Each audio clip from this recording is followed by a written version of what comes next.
Educador en diabetes, conozco la parte y de repente no me atrevo siquiera a decirle a la gente, ¿sabes qué onda? Esto no te lo comas porque te puede hacer daño. Lo intenté hacer una vez y me dijeron, ¿a ti qué te importa? Sí es cierto, pero ¿sabes qué onda? No es tanto lo que me importe ahorita contigo, me importa lo que puede pasar después con tus hijos. ¿Qué calidad de vida le va a dar un papá? O por ejemplo, tengo un paciente, tiene sobrepeso, ya llega a obesidad, vive con diabetes, ya empieza a tener un problema en la vista. No había manera como el cual llegarle, y cuando le llegué por el lado de los hijos y solamente le pregunté eso, ¿qué clase de papá quieres que tengan tus hijos? ¿Cuánto tiempo quieres ver a tus hijos? A lo mejor fui como muy duro y filoso. Eso que le dije, ya empezó a platicar, ¿sabes qué? Mi vista empieza a cambiar. Ahorita que dijiste eso de que cuánto tiempo quiero ver a mis hijos, no sé si en 5 años los vaya a seguir viendo. Le digo, bueno, tú eliges qué es lo que quieres. Este es el tratamiento, esto es lo que tú tienes, tú vas a elegirlo únicamente. Ya para hablar un poquito de eso, de las complicaciones, parte también de lo que nos puede invalidar, pues sí, la ceguera, alguna amputación, pero mi creencia es, si a ti te dan un diagnóstico, obvio, como lo mencionaba Marijó, no lo voy a aceptar y voy a decir, ¿sabes qué? Si yo vivo con diabetes, pues porque sí, pues porque así son las cosas y me tengo que cuidar. No, la gente es buenísima y somos buenísimos para ponerle pretextos a todo. Sí, porque abrieron el negocio de mi marido, me angustié tanto y pues el susto, la impresión me llevó a vivir con diabetes o presentar diabetes. Sí, pero no revisamos 5 o 10 años atrás que a lo mejor mi alimentación está pésimo, no realizo actividad física, a lo mejor admiro muchísimo todo lo que hacen ustedes, el estar centrado completamente, esto es lo que tengo y solamente es el único cuerpo que voy a tener, no voy a llegar a la tienda y voy a comprarme otro. ¿Cuál es mi parte? ¿Qué es lo que yo voy a hacer para cuidarlo? O sea, no nada más alimentarme, realizar actividad física, sino estar mentalmente, ahora sí que disponible para lo que pueda ocurrir en cualquier momento de mi vida. Algo también que he visto mucho dentro de la asociación, el desinterés de la gente. Marijó lo mencionaba ahorita, pues la gente llega, atendemos personas de muy bajos recursos y pues sí tenemos un proyecto a nivel internacional y tenemos 125 niños a los cuales les entregamos tiras reactivas para que puedan checar su glucosa y en base a eso hacer como correcciones en cuanto a su glucosa. Y de repente preguntándoles a los papás, oye, como tú, ¿para qué vienes aquí? Para que me den las tiras. Ok, perfecto, ¿tienes dudas? No. Ya al siguiente mes a la consulta, oye, quedamos que ibas a hacer esto, es que sabes que Jorge no te entendí. Ok, si tú estás aquí para aprender, aprovéchanos y aprovecha a toda la gente que estamos aquí para poder apoyarte. Mi idea es, y estoy seguro que así va a ser, cuando recibí la llamada de Margot y me preguntaba sobre la alimentación, digo, bueno, pues ok, es una semana, no me va a pasar nada, voy a dejar hábitos que a lo mejor tengo arraigados toda la vida y digo, bueno, si yo quiero que mis pacientes hagan algo distinto, obviamente tengo que empezar por mí. Y entonces, precisamente es lo que yo quiero. Digo, ahora ya dentro de la asociación somos 2 que estamos igual de locos, para empezar a crear un cambio, o empezar a transformar un poquito la conciencia de la gente. Y estoy completamente convencido, para las mamás con las que yo trabajo, es más fácil darle dinero, 20 pesos a su niño, y que se vaya a comprar algo a la tienda, algo que no le va a nutrir, y yo estoy seguro que con 20 pesos podemos preparar una comida completamente saludable e integrar todos los grupos de alimentos y que sea realmente funcional para ellos. ¿Qué es lo que me toca a mí para llevar este mensaje con ellos? Pues el hecho de que podemos hacer las cosas, que a lo mejor, mucha gente lo ha dicho, es que cuesta mucho trabajo, pero pues el trabajo, ¿dónde está? Acá arriba. Y si yo te digo que es fácil, aunque lo podrías intentar al menos una vez en una semana y que vayamos viendo. No el hecho de incluir toda la alimentación de un jalón, con que una vez al día comamos diferente, yo siento que ya estamos ganando una parte. Entonces, bueno, algo que platicaba también con Marijó, el hecho de que nosotros como una institución no podemos decir las cosas que nosotros creemos. o las cosas que a lo mejor a mí me funcionan. Sí, es como cuidar esa parte, pero yo estoy seguro que en medida en que yo estoy adquiriendo un conocimiento y lo traspolo o lo paso completamente a otra persona, algo le va a quedar ahí. Y entonces el hecho de decir que digo, bueno, el tema sanantes, digo, bueno, sí, sanantes es sanar, punto. Sanar por completo. Y a lo mejor algo traigo yo ahí atorado que ni siquiera lo estoy sanando, no me he dado cuenta. Algo que he visto también mucho con mis pacientes, y más los que tienen sobrepeso o obesidad, cuando empiezo a preguntarles y les digo, oye, ¿qué es lo que pasa cuando comes? Me siento desesperado. Ok, me siento ansioso y quiero comer rápido y me enojo. Ok, platicando con una amiga que es psicóloga, fíjate que muchos de mis pacientes me dicen esto y así. Y si tú sabes qué es lo que se están comiendo, la emoción, por completo. Y lamentablemente la emoción los lleva a presentar un sobrepeso o a tener otras cosas como que no son saludables para ellos. Una persona me comentaba, digo, oye, ¿y dónde comes? No, pues en mi casa, sí, pero si eres en el comedor, ves la televisión.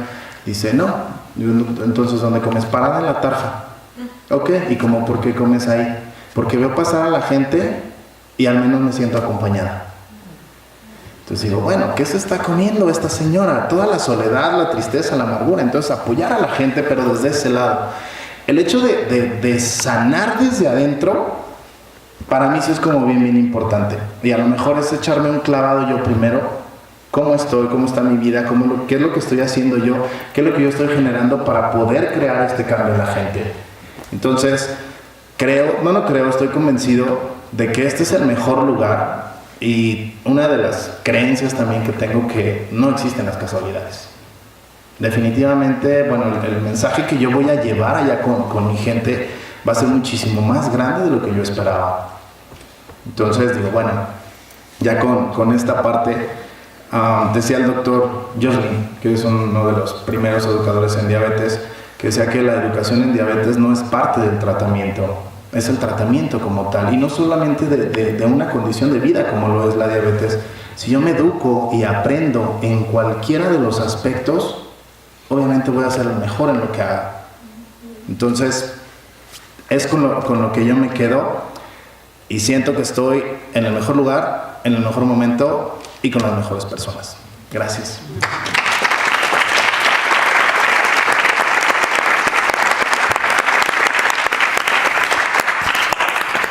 ¿Te alcanza para... Hola, buenas tardes. Bueno, antes que nada, gracias a mi querido amigo Gabriel por la invitación. Un poquito, no crean que he estado chateando, sino he estado haciendo algunas anotaciones de lo que he ido escuchando. Y primero quisiera decirles que esta plática estaba planeada para 1 hora y media, más o menos. Bueno, 900 personas en el transcurso de esa hora y media van a morir por diabetes. Por complicaciones de la diabetes y todo lo que tiene que ver en esto que hemos estado platicando, que me resulta muy interesante. 50 millones de personas hoy en México tienen obesidad.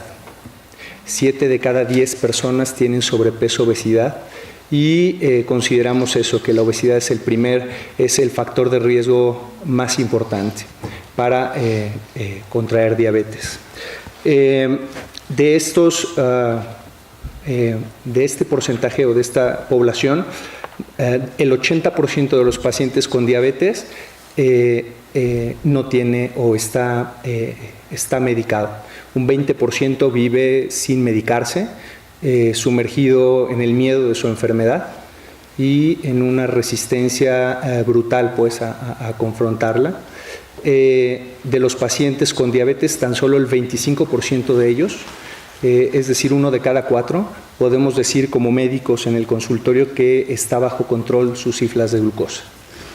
De tal forma que, 900 personas en este ínter ahorita estarán muriendo. La diabetes es el ejemplo por excelencia de una enfermedad crónica. Es una enfermedad multifactorial. Es decir, hay muchos factores que nosotros conocemos de riesgo: no hacer ejercicio, tener un estilo de vida ansioso, estresable, sobrepeso, obesidad y una dieta deficiente. Por supuesto, lo que comentaba aquí Jorge, la cuestión nutricional como parte decisiva y todo este bombardeo mediático que tenemos sobre qué debemos comer, cómo lo debemos comer. Los niños prenden la televisión o agarran el iPhone de los papás y lo que ven es comida chatarra y demás. Y bueno, finalmente, por supuesto, la parte genética, ¿no? O sea, somos latinos, como latinos tenemos el riesgo ya en nuestra sangre, en nuestros genes. El hecho de tener un familiar que viva con diabetes, por supuesto, nos va a dar un empujoncito más hacia la diabetes, de tal forma que el problema es complejo, tan complejo como 900 personas muertas en 1 hora y media.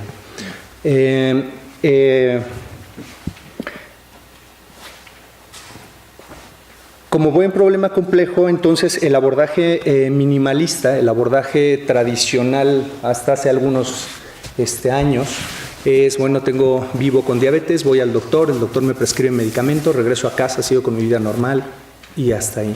Y el médico sentado en su consultorio prescribe el medicamento pensando que el paciente lo toma y que es la única terapéutica que le puede ofrecer a su paciente. Nuestro sistema de salud, en un grado de fracaso, pues, partiendo de esto, los recursos son insuficientes, los medicamentos son insuficientes, a veces innecesarios o a veces se quedan cortos. De la amplia variedad de tratamientos que tenemos actualmente, yo creo que el Seguro Social dispone de 3 de ellos, ¿no? Cuando la lista seguramente va a más de 20 diferentes tipos de medicamentos.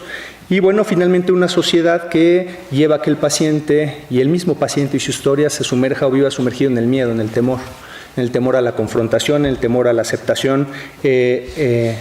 Así de grande es el problema. Por tanto, pretender que ir a consulta y recibir la curación es no solamente minimalista, sino ilógico. Como terapeutas, yo diría, bueno, lo primero es el autoanálisis, ¿no? O sea, creo que habemos muchos médicos, hay pocos terapeutas, ¿no? O sea, hay que volver a retomar la palabra acompañamiento terapéutico. El médico tiene que confrontarse y tiene que analizar cuál es su papel en frente del paciente, si solo es un papel de prescripción y de confrontación y regañar al paciente, o es un papel de acompañamiento terapéutico, ese es el término. Y eso empieza por el terapeuta, ¿no? O sea, el terapeuta, el familiar, como comentaban al principio. Y bueno, quisiera ponerles un ejemplo. Ayer, bueno, llevo 12 años dando consulta, he visto muchos pacientes que viven con diabetes. La evolución de mi práctica clínica, por fortuna, ha ido cambiando. Al principio muy médica, muy cuadrada, como está diseñado el sistema. Ahí Gabriel y yo convivimos algunos años dentro de la cuadratura del sistema, con resultados satisfactorios, a veces mínimamente satisfactorios. Y bueno, desde hace algunos años el estar viendo o abordando al paciente desde un aspecto integral. El paciente no solo es paciente, el paciente es persona, es mente, es cuerpo, es sentimientos, es familia, sociedad. Me ha llevado pues a cambiar un poco el rubro, por eso de la maestría en psicoterapia. Entonces quisiera ya, para ponernos un ejemplo de esto, ayer vi una paciente que vive con diabetes, llevo con ella 1 año más o menos, su control más o menos adecuado. Ella tuvo un hijo que nació con capacidades distintas, con un grado importante de retraso psicomotor, y hace 6 meses de pronto fallece su hijo. La paciente, a partir de ese momento, empiezan las faltas a la consulta, empieza el descontrol glucémico, glucosas hasta 400, 500, hospitalización y demás. Y justo ayer la vi las cosas suceden por algo, justo ayer la vi en consulta y nuevamente me di cuenta de la importancia de este abordaje multidisciplinar, ¿no? O sea, cuando vemos a la paciente, abandonó medicamentos, disminuyó dosis, cambió, se fue de vacaciones, comió infinidad de cosas. Y solo mi pregunta o mi comentario fue decirle cuánto dolor, ¿no? O sea, cuánto dolor, y la paciente rompió en llanto, ¿no? Es que, doctor, yo no quiero vivir, ¿no? O sea, no está mi hijo, yo no tengo nada que hacer aquí, por eso no tomo medicamentos, por eso no me cuido. De tal forma que este pequeño ejemplo solamente es para que dimensionemos, ¿no? A veces como médicos nos quedamos muy cortos en la prescripción y nos falta la otra parte, el contacto humano. Quiero hacer una breve introducción, reseña, para que todos nos pongamos un poco en el canal de lo que es la diabetes. Son un grupo de enfermedades, ¿no? Esto ya es un poco técnico, pero creo que vale la pena repasarlo. Son un grupo de enfermedades, no solamente es diabetes tipo 2, son varios y diferentes tipos de diabetes tipo 1, demás. Pero bueno, su punto central es la glucosa alta en sangre. Y esta glucosa alta en sangre se va a lograr no de un momento a otro, sino, como bien lo dijo Jorge, a partir de muchos años de descuido, ¿no? Muchos años, digo yo, de dolor de las personas, y en algún momento crítico esta glucosa empieza a perder el control, a lo que hoy llamamos prediabetes, ¿no? o grupos de riesgo para diabetes. Finalmente aparece la diabetes, y en la etapa más avanzada, después de los 5 o 10 años, si es que el control no ha sido satisfactorio, en efecto vendrán daño en el ojo, daño en los nervios, que da sensibilidad, podrán venir las amputaciones, daño cardiovascular y demás complicaciones. En todo este proceso tenemos como terapeutas la plena responsabilidad de llevar al paciente precisamente a que él mismo retome su estado de salud. O sea, vivir con diabetes no es vivir enfermo, no es vivir con una condena, sino es una oportunidad de retomar la vida y construir algo distinto a lo que en ese momento se había llevado. Es el momento de todo ese dolor que les comento, ¿no? Que es tanto dolor en los enfermos, convertirlo, ¿no? Todo este dolor interno en algo que le sume. Pero eso es un proceso. Eso no es sencillo, es un proceso de acompañamiento, y pues bueno, me da gusto compartirlo con ustedes porque creo que todos estamos en el mismo canal. Si no hubiera venido. Muy técnico. Y pues bueno, yo creo que con esta breve introducción nos ponemos un poquito en el tema. Yo no me tardaría más, pues quisiera más bien darle mayor tiempo a las preguntas, que se dieran ustedes el tiempo y como toda la profundidad para comentarnos. He de decirles que ahorita ya como mi labor como terapeuta, desde otro enfoque mucho más multidisciplinario, es primero más satisfactorio personalmente, segundo más satisfactorio para con el paciente, y tercero es el reencuentro de efectivamente lo que cuando estudiábamos aquí mi querido Gabriel y yo hablábamos de un encuentro más humano con el paciente. Por supuesto, no todo es color de rosa. Los pacientes en su dolor pierden la dimensión, los pacientes en su dolor desarrollan conductas destructivas, los pacientes en su dolor, les digo yo a mis pacientes, es como cuando ves la televisión, la prendes y ves todo borroso, no llega bien la señal. El paciente en ocasiones está así, y ese es el reto del terapeuta. O sea, cómo vas a mover, cómo vas a ayudar a que tu paciente viva su proceso, cómo vas a convertir todas estas energía de muerte para que lo convierta en algo que sume a su vida, y por supuesto la parte más importante, a la comunidad, como ya tuvimos ahí un ejemplo, ¿no? Eso es como toda esta parte negativa la convierto no solo en algo para mí, sino lo que ya me dio, ayudo a otra persona. Entonces yo les paso por ahí el micrófono, y si quieren ahorita resolvemos dudas. Gracias, Miguel.